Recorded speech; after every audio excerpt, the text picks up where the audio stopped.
여러분 안녕하십니까? 이어서 광주 MBC 뉴스데스크입니다. 더불어민주당이 최근 권리당원을 모집했더니 광주와 전남에서만 모두 30만 장의 신청서가 접수됐습니다.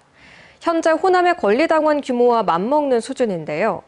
내년 지방선거 경선룰이 아직 정해지지 않았지만 벌써부터 조직전이 시작된 모양입니다. 송정근 기자입니다.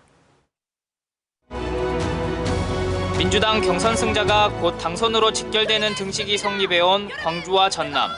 그래서 광주 전남 선거에 출마하려는 입지자들에겐 경선 승리를 위해서 권리당원 확보가 필수입니다.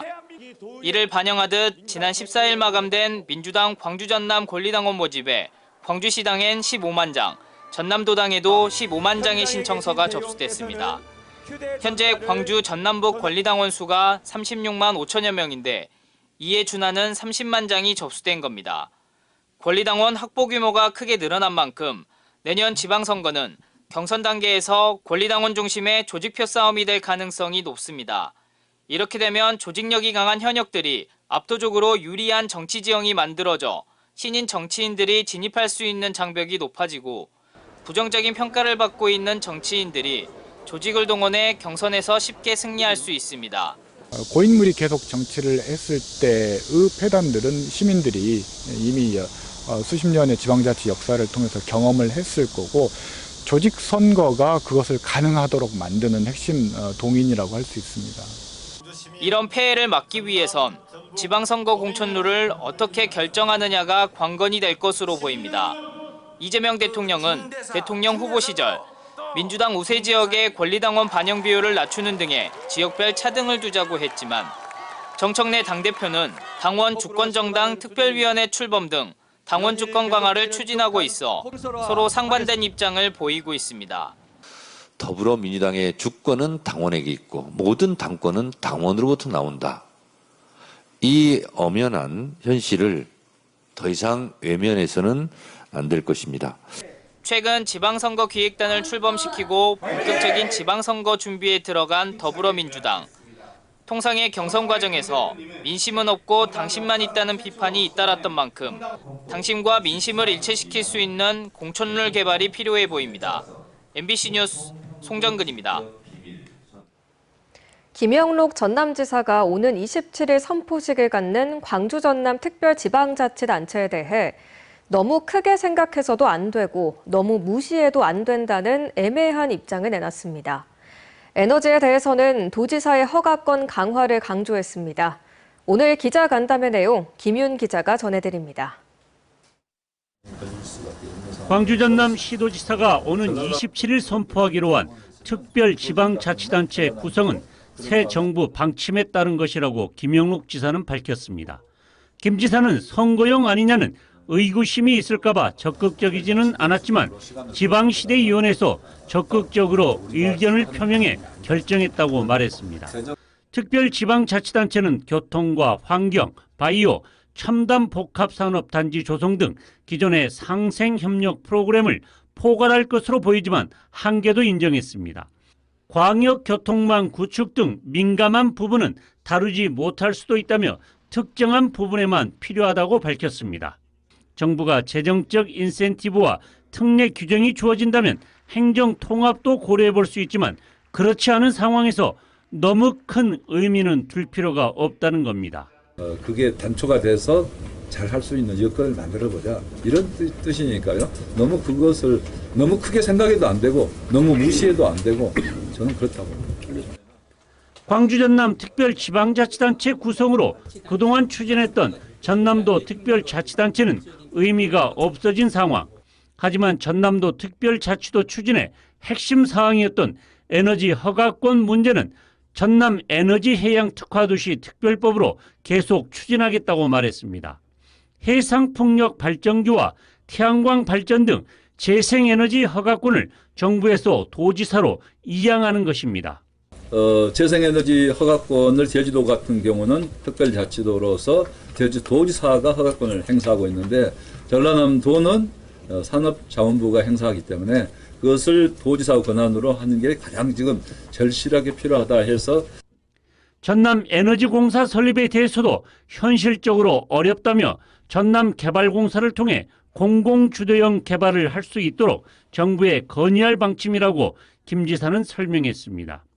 한편 전남 국립의대 설립은 공공의대 설립과 별개의 문제로 국정과제에 채택됐다며 최종 결정은 의료계와 협의를 통해 의료인력 수급 추계위원회에서 결정된다고 밝혔습니다. MBC 뉴스 김윤입니다.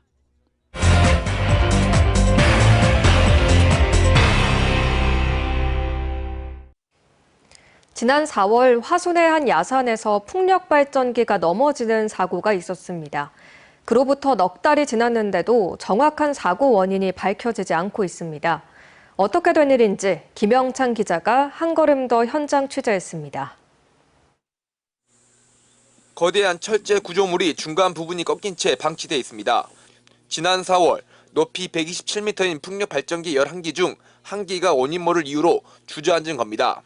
사고가 난 지 넉 달이 돼가지만 사고 원인은 정확히 밝혀지지 않고 있습니다. 인근 주민들은 2차 사고로 이어지지 않을까 노심초사합니다. 보기는 싫죠. 시간이 오래 걸린다는 소리만 들었어요. 사고가 난 발전기는 독일의 전문 풍력 발전기 회사인 지멘스 가메사가 만든 것으로 부품 조립과 설치 작업은 한국의 하청 업체가 도맡아서 했습니다. 전문가들은 구조물이 휘어진 건 매우 이례적이라며 원청의 제품 결함과 구조물 이음새 문제 등을 지적한 바 있습니다. 사고 당일 강풍이 불거나 날씨에는 전혀 문제가 없었기 때문입니다. 지멘스 가메사는 사고 이후 부품 샘플을 독일로 가져간 뒤 현재까지 사고 원인을 조사 중이지만 제대로 밝힐 수 있을지는 의문입니다. 때문에 제품 결함 등 자사에 불이익이 될 수 있는 결론을 내릴 가능성은 매우 낮습니다. 앞서 지난 2016년 강원 태백에서도 유사 사고가 발생했지만 제작사가 자체 조사하면서 원인은 명확하게 규명되지 않았습니다. 정부도 자체 조사보다는 제작사만을 바라보고 있는 상황입니다. 저희도 지금 아는 바가 없고 그 터빈 제조사인 지멘스가 현재 조사 중인 걸로 알고 아직 결과가 안 나온 걸로 알고 있거든요. 현재 관련 법상 풍력 발전기에 대한 안전 점검만 할 수 있을 뿐 사고 원인 조사는 제작사가 주도적으로 하고 있습니다. 이번 사고를 계기로 관련법을 개정하고 발전기에 대한 안전 대책을 강화해야 한다는 지적이 나오는 이유입니다. 시운전을 하기 전에 구조 안전을 확인해야 할 어떤 항목이라든가 이런 것들이 워크북이 만들어줘야 되는데 매뉴얼이 이런 것들이 없는 것이 지금 문제인 것 같아요. 현재 전남에 있는 풍력 발전은 육상과 해상을 합해 21개소에 170여 개가 발전하고 있습니다.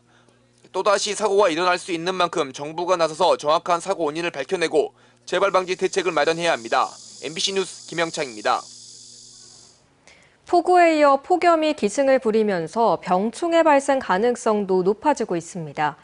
실제로 중국 남부에서 날아든 범열구의 유입도 많아지고 있는데요. 초고령 사회로 접어든 농촌에서는 병충해와의 싸움에 드론이 선봉장으로 나서고 있다고 합니다. 이재원 기자입니다. 30여 가구가 모여 사는 나주시 다시면의 한 농촌 마을. 마을 앞 들녘에서는 드론을 이용한 방제가 한창입니다. 수천 제곱미터에 놓은 이곳저곳을 드론이 날아다닌 뒤에는 농로 한편에 파란색의 원이 칠해집니다. 방제를 모두 마쳤다는 의미인데 10헥타르가 넘는 논을 드론이 날아다니는 동안 마을 주민들은 드론을 지켜보거나 그늘 밑에서 담소를 나눕니다. 예전 같으면 무더위와 싸우면서 직접 논에 뛰어들어야 했지만 드론이 농사의 자리를 잡으면서 독한 농약으로부터도 해방됐습니다. 더운 데서 일하는 게 제일 좋지. 더우면 못해요. 약도 기가 막히지. 정말로 잘 나왔어. 정말로. 농가들이 농약을 하면서 농약 중독도 될 수 있고 또 몸에 피로감도 많이 오고 또 그러기 때문에 저 드론으로 하면은 엄청난 농가에 이익이 됩니다. 무더위 속에서도 드론을 이용한 방제가 실시되는 이유는 폭우와 폭염이 오락가락하는 사이에 병충해 발생 가능성도 높아졌기 때문입니다. 특히 쌀 생산량과 품질에 직접적인 영향을 미치는 범열구는 폭염 아래에서 개체수가 급격히 증가할 수 있습니다. 실제로 이번 달 들어 중국 남부에서 날아든 범열구가 전남 지역에 유입되면서 농업기술원은 위기 관리 단계를 관심에서 주의로 상향 조정했습니다. 이에 따라 각 지역의 농협에서는 드론 방제단을 구성하고 드론 한 대당 하루 평균 20헥타르의 논에서 방제를 실시하고 있습니다. 작년에도 마찬가지로 벼 멸구가 심해가지고 상당히 많은 피해를 입었었는데 침수 피해라든가 이런 폭염 피해 때문에 병충해가 더 이렇게 발생할 수 있어서 그 부분에 포커스를 맞춰서 지금 방제를 하고 있습니다. 기승을 부리는 무더위와 비례 치열해지고 있는 병충해와의 싸움. 그 선봉에 서 있는 드론 덕분에 고령화된 농촌의 해방감은 더욱 크게 느껴집니다. MBC 뉴스 이재원입니다. 고랭지 작물 재배로 유명한 순천 외서면에서 재배한 딸기묘는 품질이 우수하기로 알려져 있습니다. 최근 이상기후로 여름철 기온이 크게 오르면서 적기 생산에는 영향을 받았지만 여전히 농민들의 높은 소득원이 되고 있습니다. 보도에 유민호 기자입니다. 비닐하우스 안을 가득 채운 초록빛 딸기 묘목. 비가 쏟아지는 굳은 날씨에도 시든 잎을 솎아내는 손길이 분주합니다. 준산간에 자리한 순천시 외서면. 일교차가 크고 병해충이 적어 딸기묘가 자라기 좋은 환경입니다.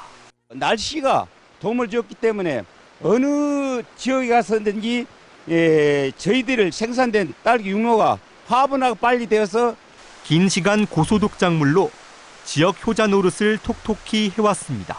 지난해 46개 농가가 총 500만 주를 수확해 약 30억 원의 소득을 올렸고 올해도 작황이 우수할 전망입니다. 이곳에서 생산된 딸기묘는 딸기 주산지인 경남 진주, 충남 논산, 제주 등 전국으로 배송됩니다. 다만 갈수록 상승하는 기온은 산간 지역의 연중 서늘한 온도로 천혜의 재배 환경을 지닌 외서면에도 부담으로 다가옵니다. 올해는 고온 영향으로 출하가 평년보다 보름 정도 뒤로 밀렸습니다. 기온이 계속해서 고온이 되다 보니까 하우스 내 작물들이 이렇게 저희들 마음대로 크지 않고 또 병이 많아져요. 딸기묘를 고소득 전략 작목으로 선정한 순천시는 농협과 함께 지속해서 설비 지원과 교육은 물론 판매처 확보에도 힘쓰고 있습니다. 특히 현장 의견을 반영해 다양한 지원까지 이루어지고 있습니다. 영농 자재에 필요한 영농 자재비 지원을 해드리고 있고 또 신품종 딸기 모종들을 이렇게 보급시키고 있습니다. 그 어느 때보다 무더운 여름, 천혜의 자연 환경을 활용한 딸기묘가 지역 농민들의 높은 소득원으로 자리 잡아가고 있습니다. MBC 뉴스 유민호입니다.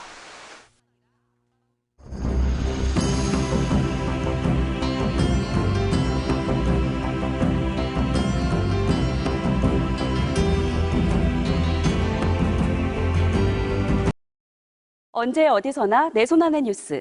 광주 MBC 뉴스 유튜브 구독으로 함께하세요.